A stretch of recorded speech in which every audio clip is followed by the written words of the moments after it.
Selamat pagi anak-anak ibu yang hebat, berjumpa lagi bersama Ibu Vivi. Hari ini ibu akan menjelaskan mengenai perbandingan trigonometri. Seperti dua ringkasan yang sudah ibu berikan kepada kalian, hari ini kita akan mengulas kembali dari ringkasan yang telah kalian catat kemarin, supaya nanti jika ada atau jika masih ditemukan hal-hal yang masih kurang jelas bisa ditanyakan. Sebelum kita memulai pembelajaran hari ini, alangkah baiknya kita awali dengan berdoa terlebih dahulu. Berdoa di tempat masing-masing dipersilahkan. Amin. Semoga kegiatan pembelajaran hari ini dapat berjalan dengan lancar. Amin. Untuk selanjutnya, kita mengulas dari pengertian trigonometri terlebih dahulu. Sekarang kan mungkin kalian masih asing mengenai apa itu trigonometri. Trigonometri merupakan ilmu yang mempelajari tentang sudut, sisi, dan perbandingan antara sudut terhadap sisi. Jadi, trigonometri ini kan berasal dari bahasa Yunani. Trigono yang berarti tiga, trigono itu tiga sudut, dan metro yang berarti pengukuran atau mengukur. Jadi trigonometri ini kalau tiga sudut itu berarti bangun yang kalian bayangkan yaitu adalah segitiga ya. Jadi kalau membahas trigonometri pasti berkaitan dengan segitiga.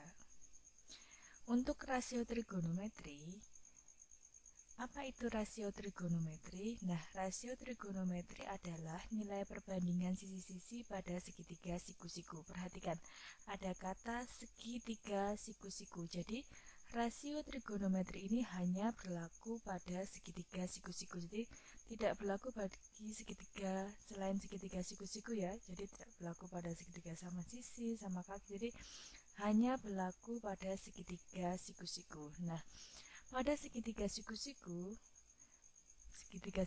sebarang, terdapat dua sisi yang tegak lurus. Nah, kalau kita lihat dari gambar, ada dua sisi yang tegak lurus. Maksud tegak lurus itu yang membentuk sudut 90 derajat. Jadi ingat ya, kalau berbicara mengenai trigonometri selalu berkaitan dengan tadi sudut, sisi, dan perbandingannya. Jadi mesti ada sudut ya, ini tegak lurus berarti maksudnya sudut 90 derajat.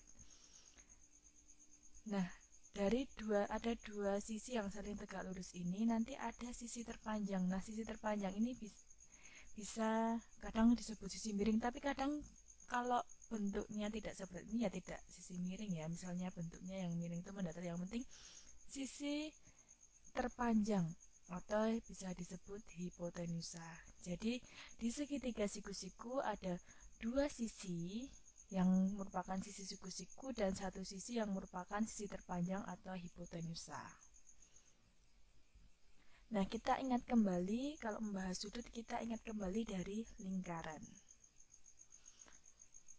Perhatikan, untuk lingkaran selalu memiliki titik pusat. Titik pusatnya itu ada di tengah atau di pusat lingkaran. Nah, jadi di lingkaran selalu memiliki titik pusat. Nah, selain ada titik pusat, di lingkaran juga memiliki jari-jari ya. Ingat kembali materi di SMP. Jadi, untuk lingkaran memiliki titik pusat dan nanti memiliki jari-jari. Kalian boleh membayangkan seperti roda. Ada jari-jari. Jadi roda sepeda itu kan ada jari-jarinya. Nah, boleh kalian bayangkan seperti itu ya. Jadi besarnya jari-jari itu selalu sama. Dan ada juga yang disebut busur lingkaran. Jadi busur lingkaran itu kan ini lingkaran.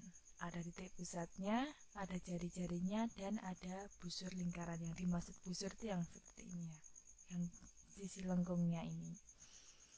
Nah, untuk lingkaran, sudut lingkaran ini adalah 360 derajat. Jadi ingat, lingkaran itu sudutnya, satu lingkaran penuh itu 360 derajat. Dan juga di lingkaran ada istilah pi. Nah, pi itu selalu berkaitan dengan lingkaran ya. Pi itu nilainya menurut kesepakatan adalah 22/7 atau 3,14. Masih ingat itu ya. Selanjutnya, Sudut itu ada dua arah, ada arah positif dan arah negatif. Maksudnya seperti apa? Sudut memiliki arah positif, jadi nanti nilai sudutnya itu positif jika arah putarannya itu berlawanan dengan arah putaran jarum jam. Jadi jika arah putarannya berlawanan arah dengan arah putaran jarum jam, nilai sudutnya positif. Tapi jika arah sudutnya ini searah dengan arah putaran jarum jam, berarti sudutnya bernilai negatif. Perhatikan ya, kapan sudut itu bernilai positif dan kapan sudut itu bernilai negatif. Kemudian untuk ukuran sudut, yang pertama ini perhatikan sudutnya itu nanti yang ada gambarnya, ada yang di arsir biru ya. Kalau sudut seperti ini artinya 1/360 putaran atau belum kemana-mana ya. Kemudian kalau gambar yang kedua ini 1/4 putaran. Ini kan perhatikan arah putarannya ini berlawanan dengan arah putaran jarum jam. Jadi ini 1/4 putaran. Atau 1/4 putaran ini boleh disebut 90 derajat ya kan. 1/4-nya 360 derajat adalah 90 derajat. Kalau yang ini setengah putaran atau boleh dinyatakan 180 derajat kan, setengah dari 360 derajat. Kemudian kalau ini satu putaran penuh atau 360 derajat. Nah, satu putaran penuh itu kalau dinyatakan dalam derajat 360 derajat, kalau dinyatakan dalam radian itu 2pi radian. Jadi ukuran sudut itu ada 2, derajat dan radian. 360 derajat sama dengan 2pi radian. Atau kalau ingin mengkonversi, 1 derajat itu sama dengan pi per 180 derajat radian. Atau 1 radian sama dengan 180 derajat per pi. Boleh, ini untuk mengingat saja ya. Jadi jika ada nanti pertanyaan atau ada masalah misalnya mengubah dari sudut ke derajat menjadi radian atau sebaliknya, menggunakan ini tadi. Hubungannya adalah 1 derajat sama dengan pi per 180 derajat radian atau 1 radian sama dengan 180 derajat per pi. Ini yang harus kalian ingat. Kemudian sudut itu ada di berbagai kuadran. Kalau kalian melihat ini mungkin boleh disimbolkan seperti koordinat kartesius ya, dimana di sini kalau di sumbu X itu nilainya kalau ke kanan positif, kalau ke kiri negatif, kalau di sumbu Y kalau ke atas positif, kalau ke bawah negatif. Nah ini hampir sama, tapi ini menyatakan putarannya ya. Jadi kalau kuadran pertama ini untuk sudut 0 derajat sampai 90 derajat. Nanti kalau menggambar sudutnya tinggal kalian gambar. Sudut antara 0 derajat sampai 90 derajat itu berarti ada di kuadran pertama. Kemudian sudut antara 90 derajat sampai 180 derajat itu ada di kuadran 2. Kemudian sudut antara 180 derajat sampai 270 derajat itu ada di kuadran 3. Kemudian kalau sudah berputar lagi, sudut antara 270 derajat sampai 360 derajat itu berarti ada di kuadran 4. Misal ada pertanyaan, sudut 60 derajat itu ada di kuadran berapa? 60 derajat, perhatikan. 60 derajat itu berarti kan ada di merupakan sudut yang berada di antara 0 derajat sampai 90 derajat. Berarti sudut 60 derajat ada di kuadran 1. Seperti itu ya. Kalau ada kalau ada pertanyaan lagi misalnya sudut 225 derajat ada di mana? Nah, tinggal dilihat lagi. 225 derajat berarti kan ada di antara 180 derajat sampai 270 derajat. Berarti ada di kuadran 3. Seperti itu ya maksudnya, di berbagai kuadran dianggap sudut ini memiliki tempat-tempat tersendiri untuk memudahkan mengingat. Seperti itu. Jadi ada kuadran 1, kuadran 2, kuadran 3, dan kuadran 4. Batas-batasnya sudah jelas ya. Kuadran 1 itu sudut di antara 0 derajat sampai 90 derajat. Kuadran 2 sudut di antara 90 derajat sampai 180 derajat. Kuadran 3 sudut di antara 180 derajat sampai 270 derajat. Dan kuadran 4 sudut di antara 270 derajat sampai 360 derajat. Seperti itu. Kalau sudah, kita lanjut ke rasio trigonometri. Ada 6 ya.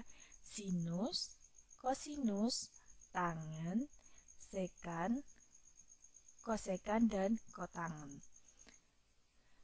Untuk sinus, sinus itu merupakan perbandingan panjang sisi di depan sudut dengan panjang sisi miring atau hipotenusa. Perhatikan gambar berikut ya. Sudutnya alfa, berarti sisi di depan sudut adalah Y, sisi miring atau hipotenusanya adalah R.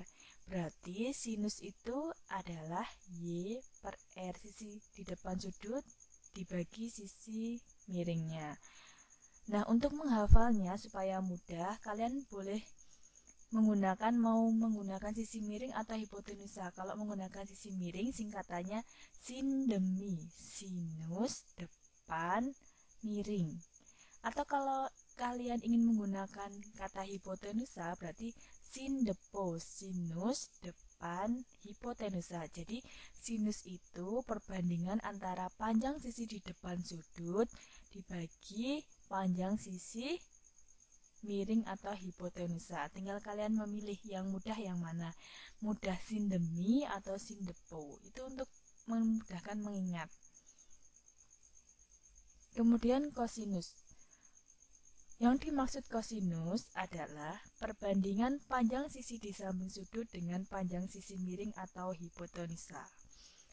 Sudutnya alfa, berarti sisi di samping sudutnya adalah X, sisi terpanjangnya adalah R, berarti X per R. Seperti itu ya. Trik menghafalnya yaitu kosami atau kosampo. Hampir sama seperti tadi ya. Kalian ingin menggunakan istilah sisi miring itu sisi miring atau hipotenusa ya, sisi terpanjangnya. Jadi kosami, kosinus, panjang sisi samping dibagi sisi miring, atau kosampo, kosinus, panjang sisi samping dibagi hipotenusa. Seperti itu. Kemudian lanjut ke tangen.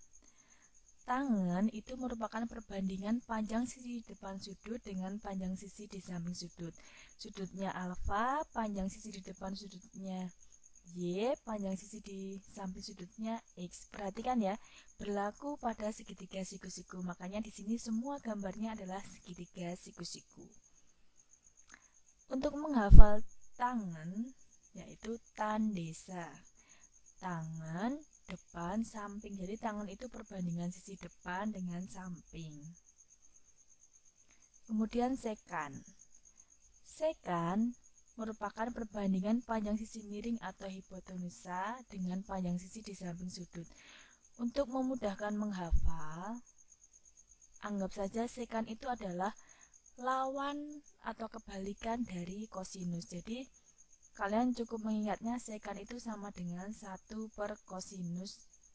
Kalau di sini sudutnya alfa berarti alfa. Jadi sekan alfa sama dengan 1 per kosinus alfa.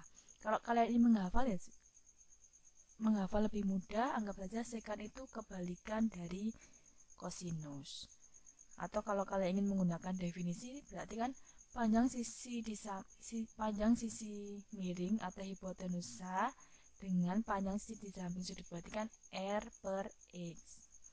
Atau kalian lebih mudah yang mana? Kalau ibu lebih mudah yang sekan itu kebalikan dari kosinus. Jadi kalian cukup menghafalnya 3 saja, sinus, kosinus, dan tangen, seperti itu. Jadi yang lain-lainnya itu kebalikan. Kemudian kosekan. Kosekan merupakan perbandingan panjang sisi miring atau hipotenusa dengan panjang sisi di samping sudut. Berarti kan sisi miring atau hipotenusa R dengan sisi di Oh, ini bukan di samping ya. Ini maksudnya di depan sudut. R per Y.